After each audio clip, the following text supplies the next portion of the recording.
is the world's first passenger railway station.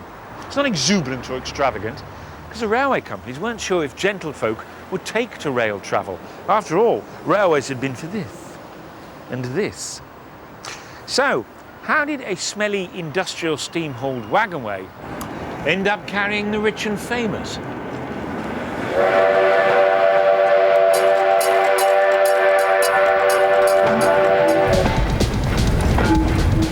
In the early 1800s, Britain was building its first steam-hauled railways, and it wasn't long before people wanted to ride on the trains.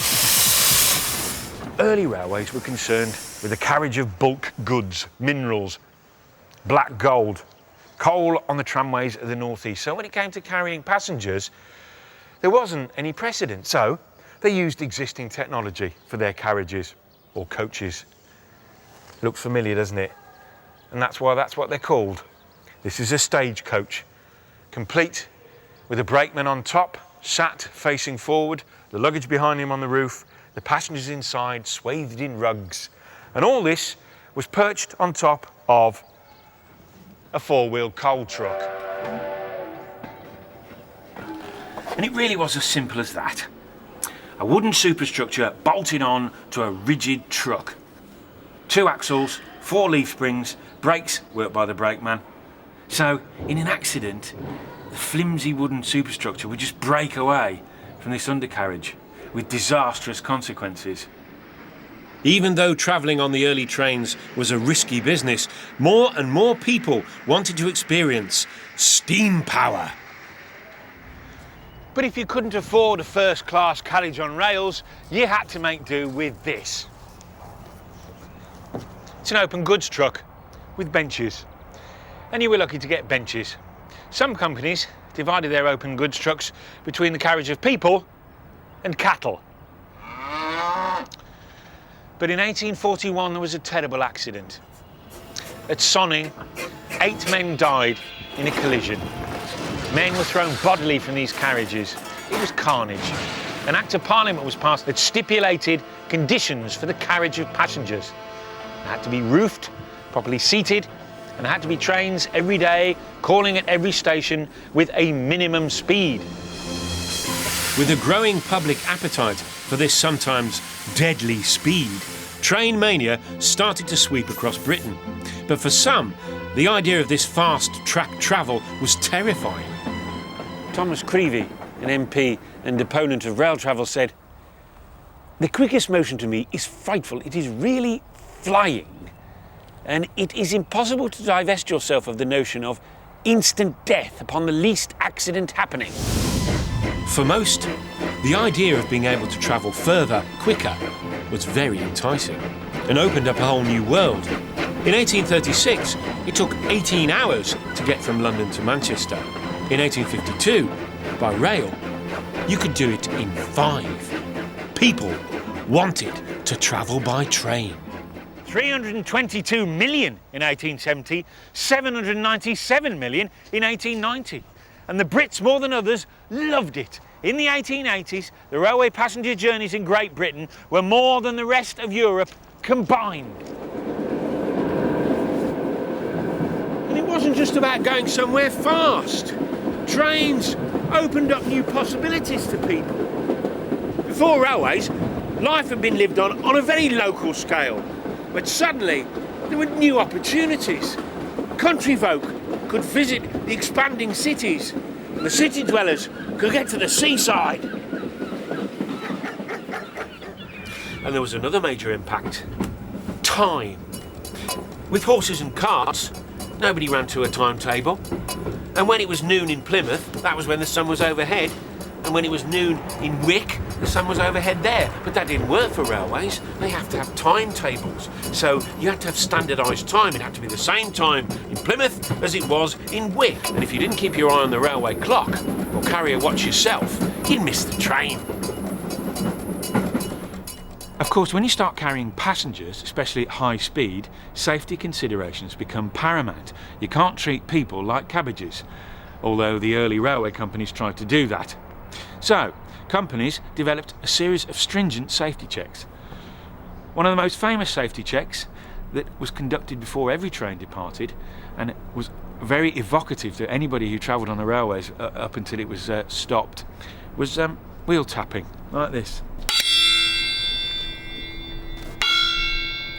Because in the days before ultrasound and X-ray checking, tapping the wheels and listening for a change of note that would tell you whether it was fractured or not was the only way to make sure that your wheels were sound.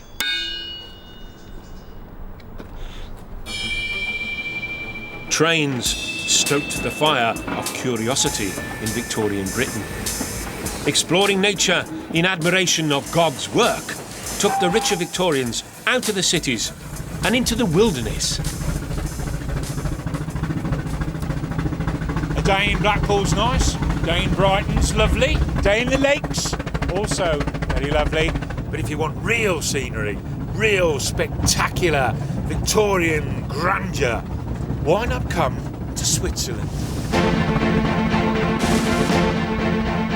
The Victorians wanted to climb new heights and see the world. They wanted to get to the top of the mountain, but wanted to get there in as much comfort as possible. After all, they had standards and corsets to consider. They would pay to see spectacular scenery. The challenge was on for anyone to work out how to get a train up a very steep mountain. Shouldn't there be a little man coming out telling you whether it's going to rain or not? Built in 1892, the Brienz Rothorn Railway in Switzerland was the steepest, highest railway ever constructed. The Swiss had come up with a design which would carry you to over 2,000 metres in just 40 minutes. A technological marvel, especially considering the engineering problems that had to be overcome. The main problem was with smooth wheels on smooth rails, the train will slip backwards. So the Swiss added a third rail, a cogged rail. Cog systems have been tried right at the beginning of the railway age, by Blenkinsop, for example, at the Middleton Colliery, in an attempt to solve general problems of traction and adhesion. By the mid to late 19th century, they were being developed for mountain railways.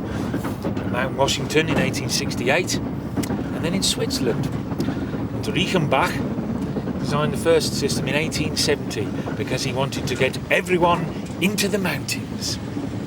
Good lad. Niklaus Reichenbach was a mountain railway pioneer who also had a good eye for employing talented engineers. His main assistant was Roman Abt, who came up with the perfect cog system for mountain railways. Hello. If you'd like to come down here, I'll explain. This is the Abt rack and pinion system. It's a double system. There's only one rack here because we're in the engine shed, but on the mountain there's two, set slightly offset. Similarly, the pinions here are offset, so it walks itself up.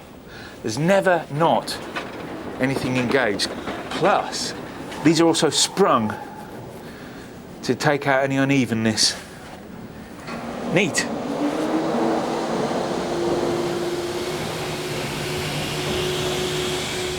Abt had perfected the track, but the steep gradient presents another problem.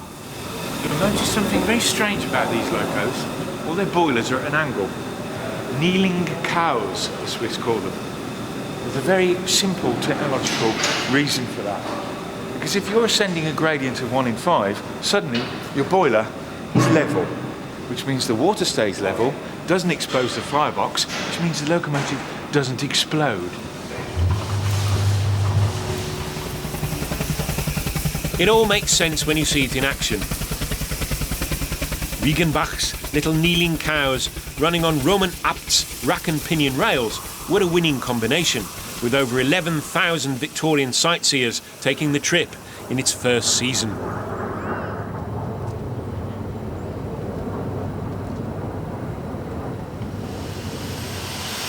Okay, doesn't seem quite it's a silly little engine now when you see what it has to do and how hard it has to work. It has to work so hard, in fact, that we're halfway up and then Mittelstation, Plan Alp, and they have to put more water in.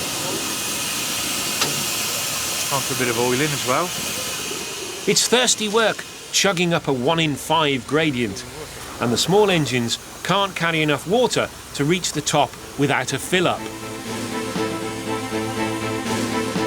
To ensure the safe running of the lines on such a steep gradient, the railway builders came up with some ingenious engineering ideas. The arrangement is that the engine is always downhill of the carriages and is not coupled. The buffer's just resting against that there. So ascending, the engine acts as a traction unit using the apt system, and descending, it acts as a brake, so that the steam, in this case the steam brake system, brakes the whole unit as it comes downhill. So the engine is always downhill of the carriages. So there's no need for coupling, gravity does the work. However, if there's a problem, this brake is applied here, winds on, and just clamps this pinion wheel into these racks, and that will stop the whole thing dead. By the end of the 19th century, there were trains in Europe that could reach some of the highest peaks. But rich Victorians didn't want to just ride up mountains. They wanted to steam across whole continents in carriages. By the end of the 19th century, there was a growing appetite for travel. The introduction of passengers onto the railways had been a huge success. And with the rapid expansion of the networks, people could travel further in less time than ever before. At first, the carriages they rode in were basic and functional, but not for long. That's what I call paintwork. Every ounce of the railway company's expertise in their carriage making, in their rolling stock, their engines, their drivers, their signalling, their standards of service went into these, the royal trains, the carriage of the head of state. A silver bedstead. Queen Victoria started the trend in 1842, but she was scared of rail travel and stipulated that when she wished to move from one part of the train to another, or even from one chair to another, the train must come to a complete stop, and she had a communication with her driver. This carriage was built for her son, who had no such problems. The faster the better for Edward. He made his own stipulations, though. He did not want any communication from carriage to carriage. Edward valued his privacy very, very much. Although royalty was doing it in style, trains for the oi polloi were still very basic. There were, however, entrepreneurs ready to offer better surroundings for those that could pay. In the 1880s, a Belgian who rejoiced in the name of George Nagelmakers wanted to bring real luxury train travel to Europe. His plans had taken off after a visit to the United States. Supposedly, it was a trip to mend a broken heart that took George Nagelmakers to the USA in 1869. But while he was there, he met the man whose name epitomises extravagant trains. George Pullman was one of the first creators of luxury travel.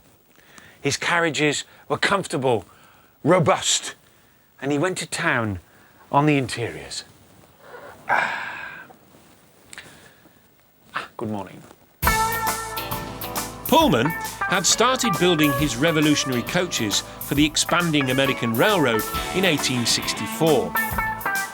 When George Nagelmakers came to visit, Pullman invited him to travel on one of his early coaches and even discussed with him the intricacies of the design. There was lots that Nagelmaker admired about Pullman's sleeping cars, and lots that he didn't. This is the layout that the Pullman car developed, and it looks like every single film you've ever seen set, funnily enough, in a Pullman sleeping car. It's a very open layout, and it changes from a daytime layout to a nighttime layout, where these beds fold down. The beds are made up with extra mattresses, and you're separated by curtains.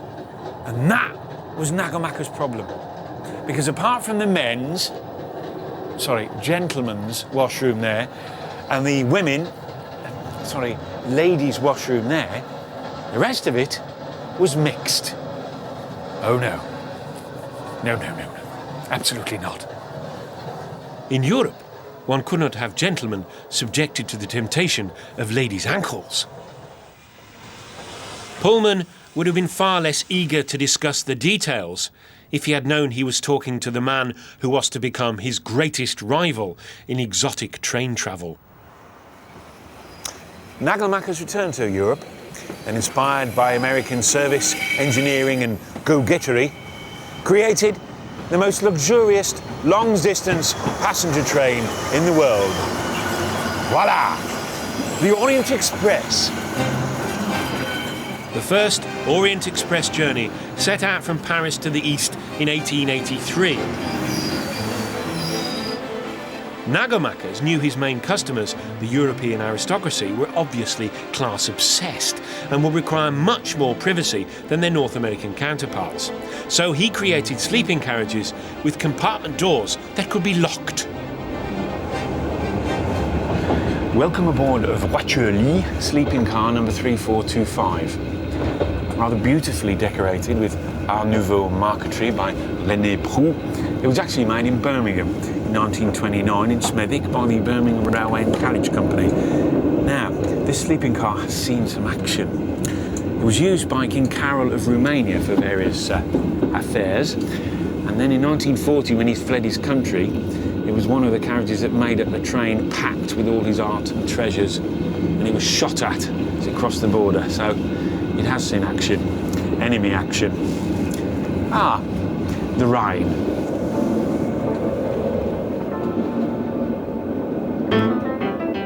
The impressive 16-carriage-long train is staffed by 6 French chefs. To cross the border into Liechtenstein, most of which I own. 12 stewards, Merci. 10 waiters, Thank you. 3 barmen, and a piano player, I beg your pardon, pianist, who look after the 180 pampered passengers. The Orient Express was designed to be a luxury hotel on wheels, the like of which Europeans had never seen before. This is a day compartment. It's not very spacious, but it is very opulent. It's a bit like a ship's cabin. Everything its place and a place for everything. Nagelmachers made sure the interior design was beautifully engineered to provide the maximum comfort in a confined space. For the personal touch, cabin attendants were assigned to each carriage, always ready to assist, day or night.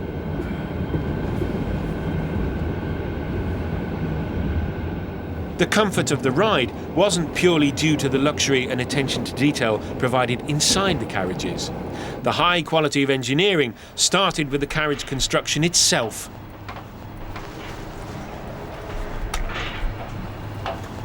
Coil and leaf springs, belt and braces. To create a smooth ride for his first-class customers, Nagelmachers used the same technology as the Americans used, as Pullman has utilised, bogies. So instead of having a 38-foot coach with 3 sets of wheels on a rigid frame, these coaches were 70 foot long and had 2 sets of bogies either end. So that meant they could be sprung that way and that way, and gave a very, very smooth ride. So we have a beautiful train, beautifully built, beautifully run, full of beautiful people eating beautiful food, beautifully waited upon. But I think the real genius, Nagelmacher's real genius, is in the long distance part of this luxury train. It's the logistics of getting this 16 coaches across all these borders. How did they do it? One of the things they did was that they used the local operators' trains. They never had their own locomotives, so that created revenue and employment for each area they passed through.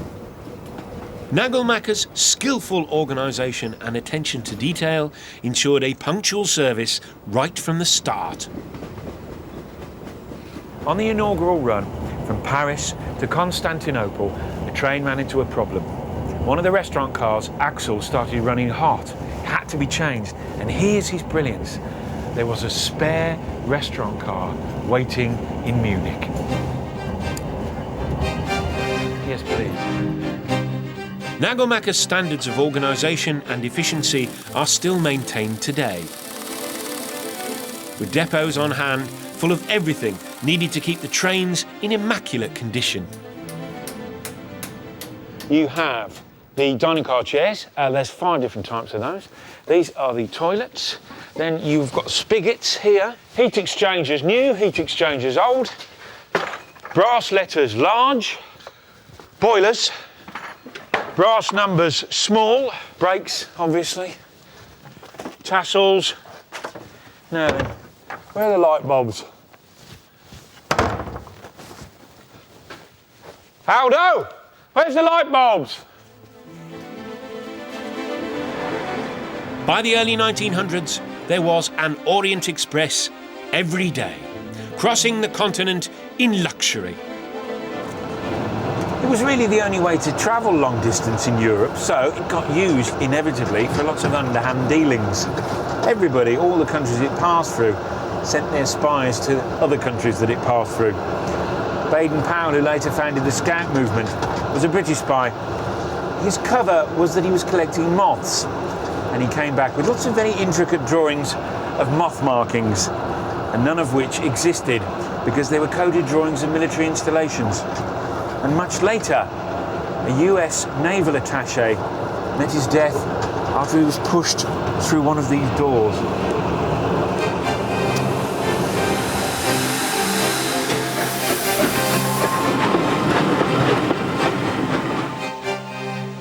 Steam passenger trains had transformed the way people lived their lives. Only 40 years after the first passenger train, not only could you go to the next village and travel to the next city, but you could cross entire continents. What in 1829 had been an uncomfortable and dangerous method of travel had been transformed into the epitome of style and luxury.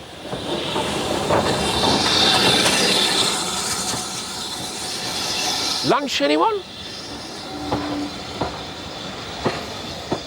And the only reason I'm here, and the only reason I've got a beer, is because of that, can you hear? That industrious little engine. Ladies and gentlemen, the railways.